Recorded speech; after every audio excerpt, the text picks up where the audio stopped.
Hello, hello, hello, and welcome to episode 113 of the Mo Money Podcast. I'm your host, Jessica Morehouse, and thank you so much for joining me for the second to last episode of season 4 of the show. So I have got this wonderful episode, my last interview episode of the season, and then next week I will be sharing a final solo episode with myself to kind of give you recap of what the season's been about, some of my favorite guests, and also just what I've been up to these past 6 months since my first solo episode of the season. A lot has happened, so I definitely want to update you and give you just an idea of what I've got going on in the future. So, but before I get to that solo episode next week, this week I have got an amazing episode for you. I'm interviewing two of my favorite people, America's favorite personal finance couple, Talaat and Tai from His and Her Money. They are such a cute couple, and they have got an amazing website with some great blog posts, but they also have a fabulous podcast and YouTube channel. I don't know how they do it all so well, but they do. So I am going to chat with them in this episode about, managing your money as a couple and relationships and how to do it successfully, because they've definitely found the secret sauce for doing it. So you are going to absolutely love this episode, and I'm going to get to it right now. Hello, and thank you, Tai and Talaat, for joining me on the Mo Money Podcast. I'm super excited to chat with you both. This is the first time I feel like I've had two guests on at once. Wow, thank you. Thank you so much for having us. Yeah, we're super excited to be here. Absolutely. So it was a pleasure to meet you in person at FinCon because I've been following you guys for a long time. So it was a little bit of a celebrity moment, like, oh my gosh, it's His and Her Money. It was great meeting you as well. The feeling is absolutely mutual. That's right. Oh, thank you. Well, I'm a big fan of yours, but I'm also a big fan of your guys' story. It's super relatable and just super motivating and inspiring, especially your dynamic, which is, I find very interesting, especially me being married, and me and my husband are very kind of similar to you guys. I'm the one good with money, my husband not so much. And so we've been, together 10 years, married for 4. And, we've had to learn from each other how to manage money and how to do that without arguing, how to make smart decisions together. So I'm excited to chat with you about all of your wisdom, because you've been together, or you've been married for 8 years, and you've gone through a lot of ups and downs when it comes to your money. Yeah, we've actually been married for 10 years. Oh, a decade now. Yeah, 10 oh, there you go. years. Yeah. Well, happy anniversary, guys. Thank you. Well, our story is, I think, an incredible one. And I don't think it's as unique as we first thought. I think that there are a lot of people in our boat, but I don't think that the outcome was the same. Mm-hmm. And so we started our marriage off as two polar opposites from a financial standpoint. Although we both had very similar upbringings. We both grew up in two-parent households, middle class, and our parents took care of their finances and things of that nature. But for me personally, my parents were very frugal, I think is the politically correct term. And so when my friends were going to school with the brand new Air Jordans on, I was going to school with the Payless versions. Yep.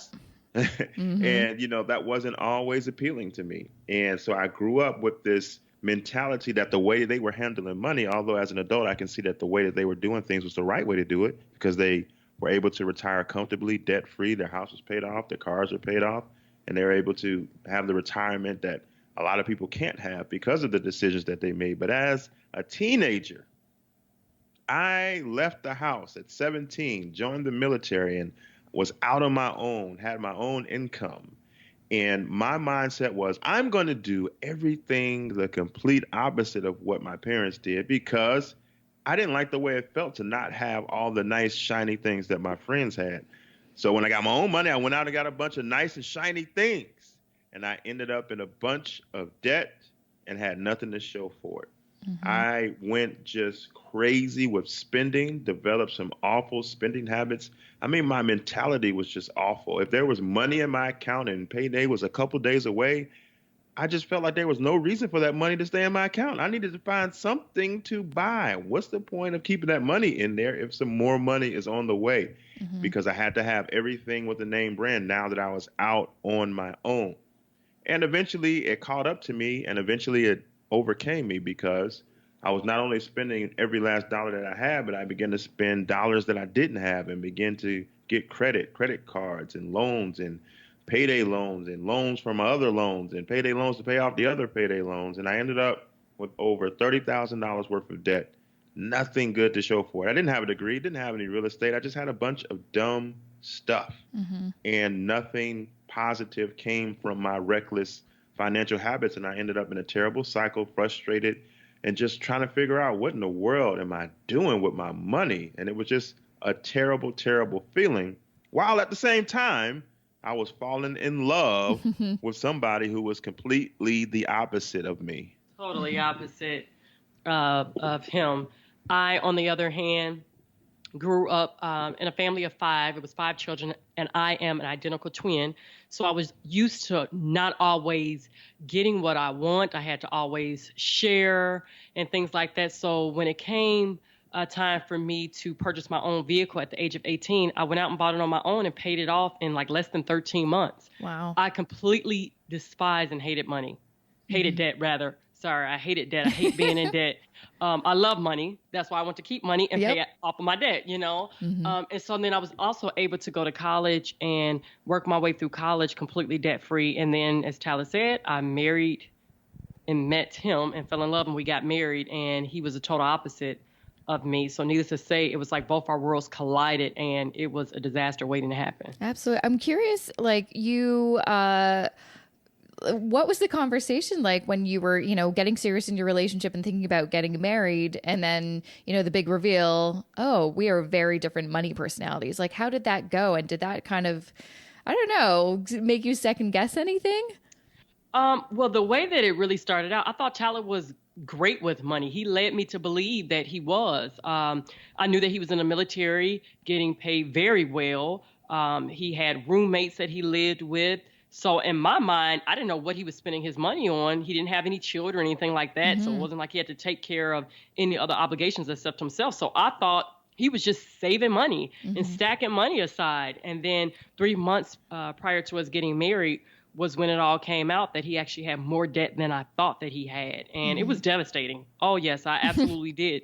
I did second guess whether or not I should walk down the aisle, simply because honesty is big and integrity is big in my book. And so I want to share that with everybody out there.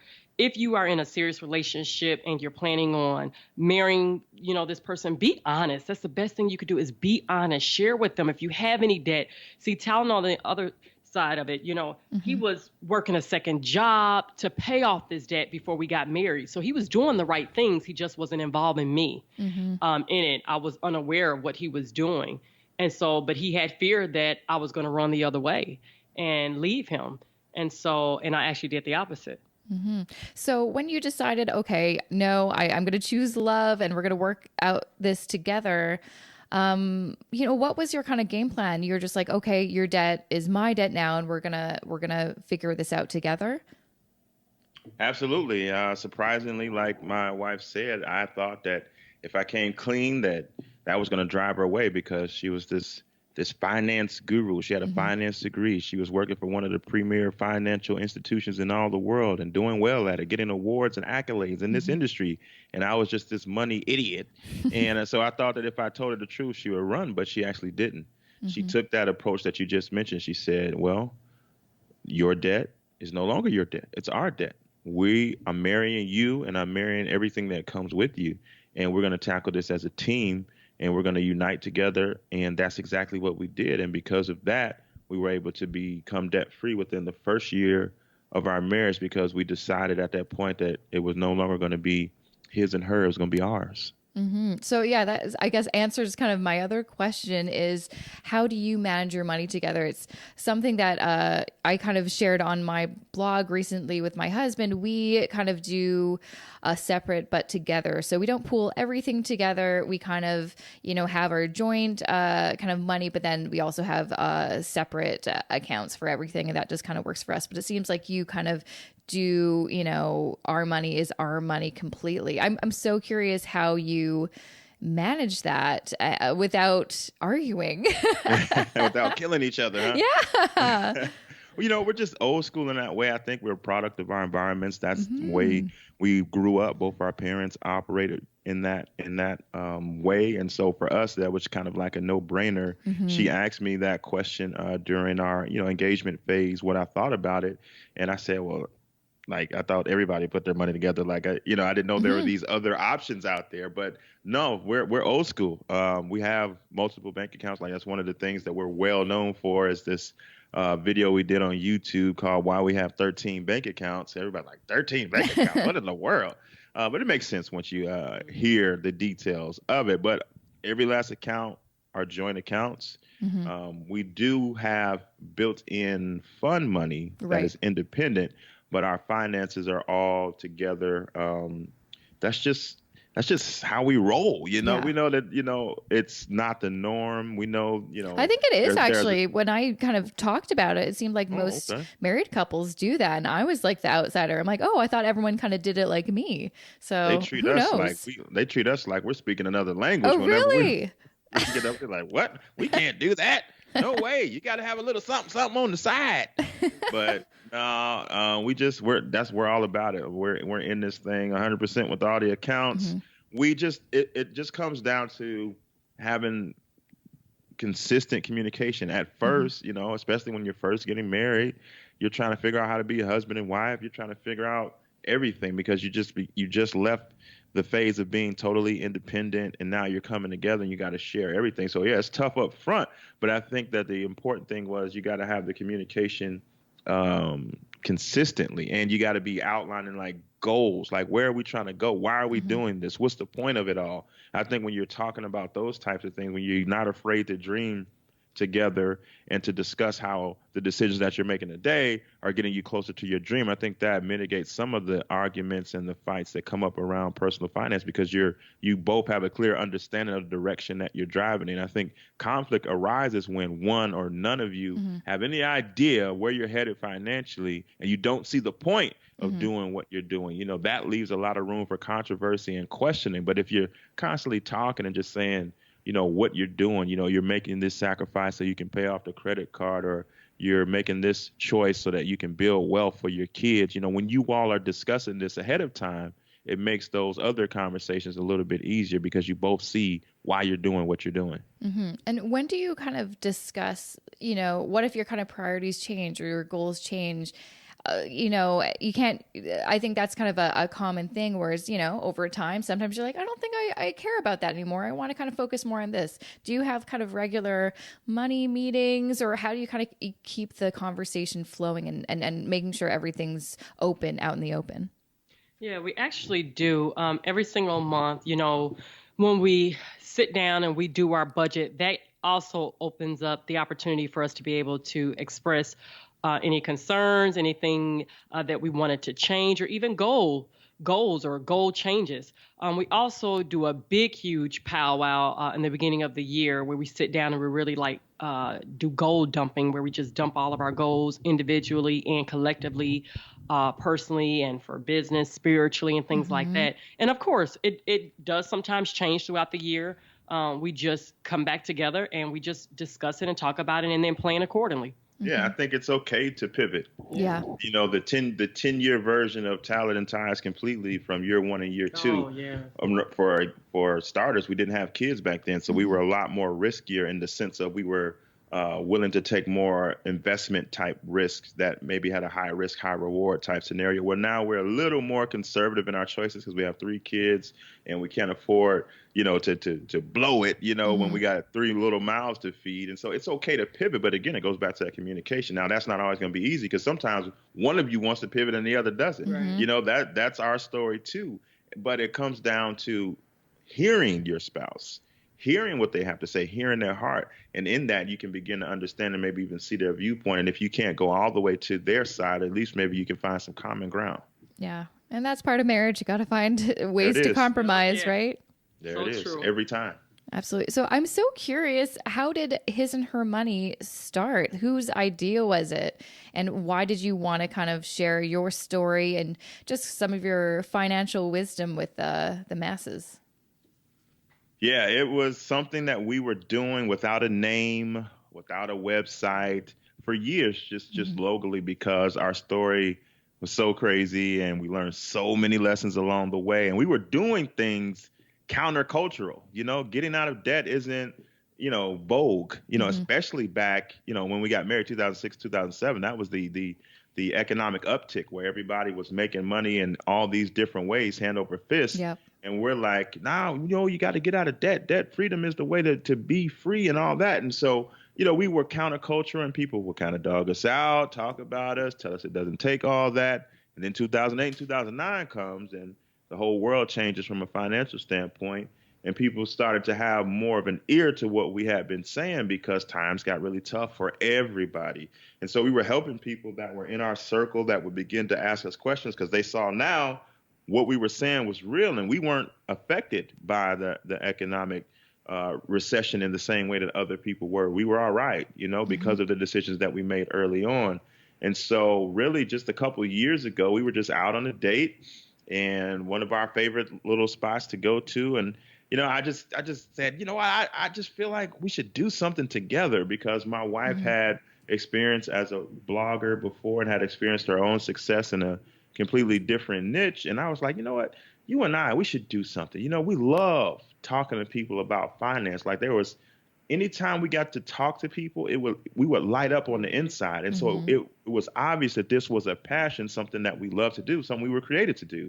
And so we were like, we help people around here all the time. What if we could help more people by taking our message online? And so, we, on the way home, we started talking about different names and I don't know what some of the other names were, but then it came out. Wait, what do you think about His and Her Money? And we both just looked at each other like, whoa, Yeah. that's it. And then my wife pulled out her phone. She went to GoDaddy.com. She's like, it's got to be gone. Somebody has to have that name. And it was there. And here we are. Yeah. Wow. The rest is history.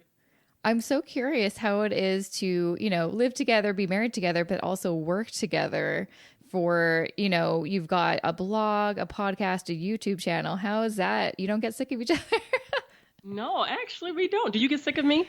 Well, I don't get sick of you. Uh-oh. No, not at all. Not at all. This is actually, Yeah, we love it. We love really this. do. We I think love that's it. really the only reason that it does work because, like you just said, we are everywhere. And some people call us crazy for being on all these different platforms. But the truth is I have a background professionally in education. And so I understand that everybody doesn't learn in the same way. So if I just write a blog post every day, that's only going to get to a certain group of people. It's not going to get to the masses. And so what we've learned is to take our material, our lessons, and strategically put it out in various modes. So written, audio, video. So whatever the way is that you learn the best, we want to make sure that you get this content so that your life can be changed in a positive way. And so the reason why we can have the energy and strength to do this is because we truly love helping people see the light and see that they can get their finances in a better place and they don't have to be so stressed out about it like they are now. Absolutely. And I think that comes across pretty clearly. That's why I think I was so drawn to you guys is you're just such positive, happy people.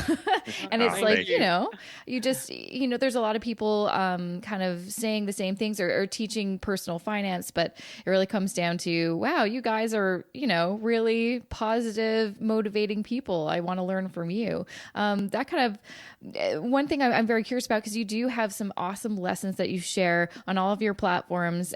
Where do you kind of come up with the material? Is it a lot of it based on your personal experiences or people writing into you and just you kind of doing some research? A lot of it is based off of our personal experience. We don't mind sharing the ins and outs of this entire journey. I think that's what makes us appeal to a lot of people. We're authentic and it comes across very realistic because it's real life. And other couples and other people, singles also, they're able to look at us and say, oh, wow, okay, they're also going through that, or they also experienced something like that. So we find that our life's experience is the best teacher. We also get questions from our viewers, and we'll turn those into contents. But for the most part, it's personal experience. And what would you say are some of the most important things or just like biggest life experiences that you're glad that you have the platform that you can share? Because maybe some people, there's nowhere to find this kind of information. I'm glad that we were able to figure out how to get on the same page, because that's one of the biggest, most consistent questions we get. You have one spouse who sees things one way and the other spouse sees it completely opposite. And we were the same way, even after we decided to get on the same page, there was still some learning experiences we had to go through. I'll give you an example. One of the decisions that we made at the beginning, which kind of seemed to make sense on the surface, was, well, Ty, since you're such a genius with money, why don't you handle all the financial situations and you just let me know, kind of what we're doing, and we'll just go with that. Ty was the one that was smart with the finances. She had a finance degree and worked in finance. So you do the finances. And we went with that for a while. But the problem was we were both silently and individually building up resentment towards each other. I was building up resentment because I was beginning to feel like a child being handed this allowance. I knew what my annual salary was compared to what I was getting to spend, and it just didn't add up. It didn't match at all, not whatsoever. And she began to feel resentment because she was taking all this time and effort to put our finance in order, budget and line things up, create a debt payment plan and make the payments and make sure that we were meeting our goals and things of that nature. And I was just like, I need more money. And we were bumping heads because we were not operating as a team. We weren't. She was doing all the work and I was doing just on the sidelines. I was just on the sidelines, just like, I don't get it. This is not working. I don't like it. Wham, wham, wham. And so what we learned is that if we really want to be successful, and if anybody out there that's in a couple wants to be successful with their finance, you got to operate as a team. Now, when you hear the word team, you start to automatically think, yeah, they got to do half and I do half, and that's how we roll, 50-50. No, that's not always how teams work. Teams work when everybody on the team is just doing their part. Now, that sometimes will look like a 50-50 exchange, but not always. We like to talk and give the analogy. We're from Chicago, Illinois. And so in the 90s, everything was a buzz around here about the Chicago Bulls. They were in the midst of winning 6 NBA championships. And on those early teams, you had a guy named Michael Jeffrey Jordan. And everybody hears that name, and everybody knows about MJ. But if I say the name B.J. Armstrong, a lot of folks in the audience are going to be like, who in the world was B.J. Armstrong? Well, if you do a little research, you'll see that the 2 guard was Michael Jeffrey Jordan, and the point guard was B.J. Armstrong. Now, the reason you don't know B.J. Armstrong is because Michael Jordan outshined him and mostly everybody on the team. But here's the thing. B.J. Armstrong played his role well. He played his role extremely well as the point guard and the distributor on the court. Michael Jordan played his role well. He played his role extremely well. And because both of them played their roles extremely well, they became champions. Now, did BJ have the same amount of responsibility that Michael had? Absolutely not. But they both played to their strengths, and that was the key to their success. Not one of them being on the sidelines and one of them doing all the work, but both parties playing to their strengths. Ooh, I like that sports analogy. I don't usually don't care about sports, but I'm into that one.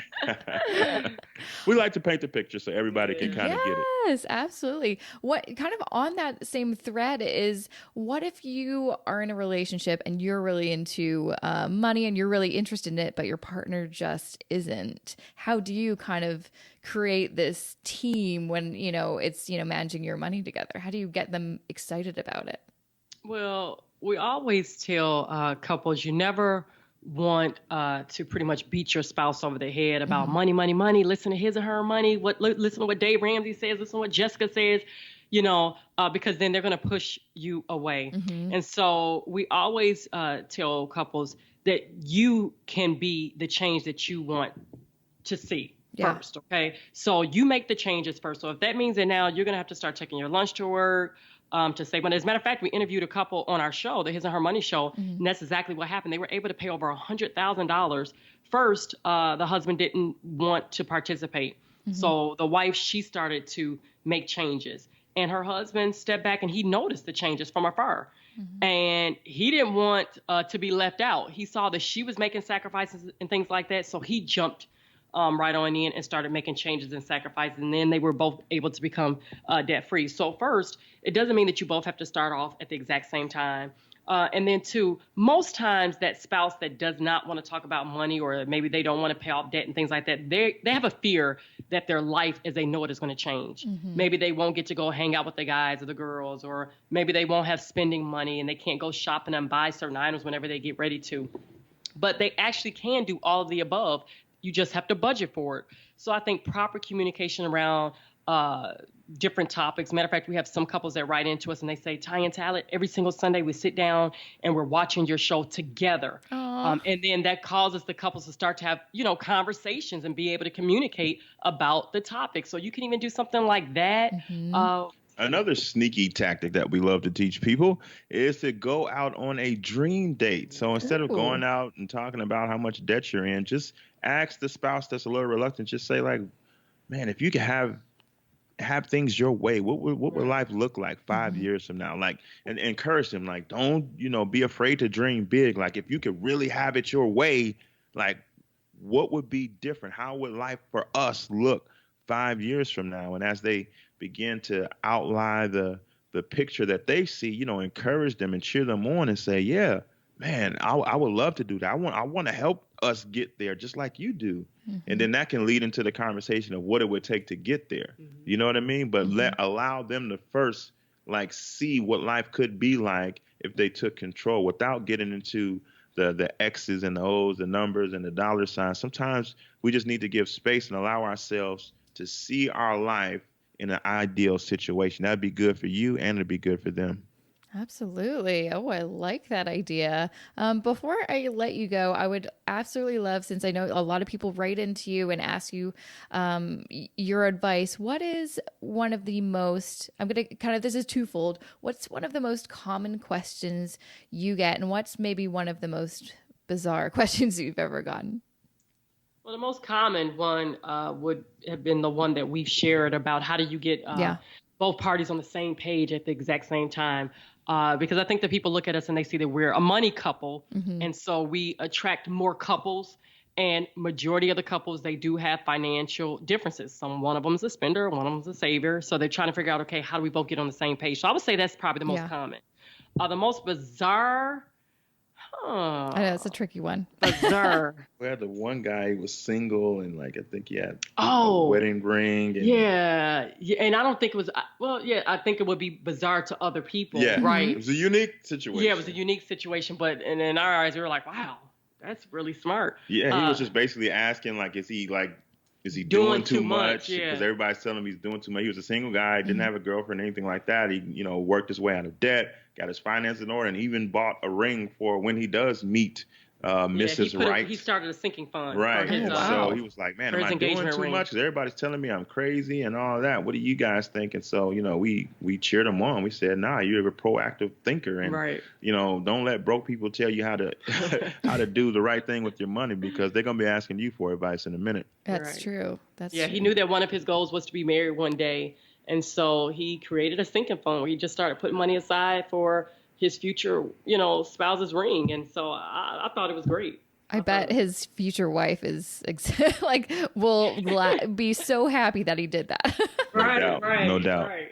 That's amazing. Well, thank you so much for joining me on the show. I feel like I could probably talk to you for hours and just pick your brains about money and relationships. So I really appreciate you taking the time to chat with me. Thank you so much for having us. We really enjoyed ourselves. Absolutely. This was a blast. And that was episode 113 with Talaat Tai from His and Her Money. Make sure to check them out at hisandhermoney.com and their fabulous podcast with the same name and YouTube channel. I will, of course, link to everything in the show notes to make it easy for you to find out more all about them and what they're up to now. Just go to jessicamorehouse.com/113 for episode 113, and you can find out all that good stuff there because they are amazing. And like I mentioned, this is the second to last episode of the season. Next week will be my final episode of the season, a solo episode with myself. And I am super excited to take a break from podcasting, enjoy the summer a little bit, put my focus into a couple other projects I've got going on, including my own YouTube channel that I'm very excited about to create some more videos for y'all. But I also am really excited to reach out to some new guests for the new season, which will start, I'm thinking late September, early October. So if there's anyone in particular that maybe you've heard on another show or you just love and you think would be awesome for this show, I'm always up for some suggestions. All you have to do is, let me know, give me a tweet or send me an email, jessica@jessicamorehouse.com for a nice little suggestion. And we can see what's going on because I'm super pumped for next season and everything that could happen. I don't know. I'm excited to take a break, but then I'm excited to get back to work. So a big thank you to everyone who's been listening, but especially those of you who have left me an iTunes review recently. And as promised, I'm going to give y'all a shout out. And I'm going to start with C&K from Canada. They say, I love this podcast. As someone who is fairly young and new to the world of personal finance, I enjoy the variety of topics Jessica explores, as well as the diverse experiences of the people she interviews. It's so refreshing and motivating to hear people's personal stories, not just their successes, but their failures or bad habits as well. I always feel motivated after listening. Thanks, Jessica. Well, thank you, C&K from Canada, for giving me an iTunes review. The next one I've got is from Australia. Yeah. This is from Arabelle KZ Yee from Australia. Jessica, love your interviews and podcasts, especially the one with Elle Martinez. Agreed. Love her. Thank you for bringing guests who give practical advice that everyone can implement. You are welcome, Arabelle. And a couple more. I've got Brooke Craven from the US of A. Jessica, the host of the Mo Money podcast, highlights aspects of investing and personal finance in this can't miss podcast. Jessica and expert guests offer insightful advice and information that is helpful to anyone that listens. Well, I sure hope so, Brooke. So I'm glad that's what you think. Appreciate your review. And last but not least, got Pogo Chenard from Canada. Jessica is a great, refreshing host and brings wonderful perspectives from herself and her guests. Get to listening, folks. You won't regret it.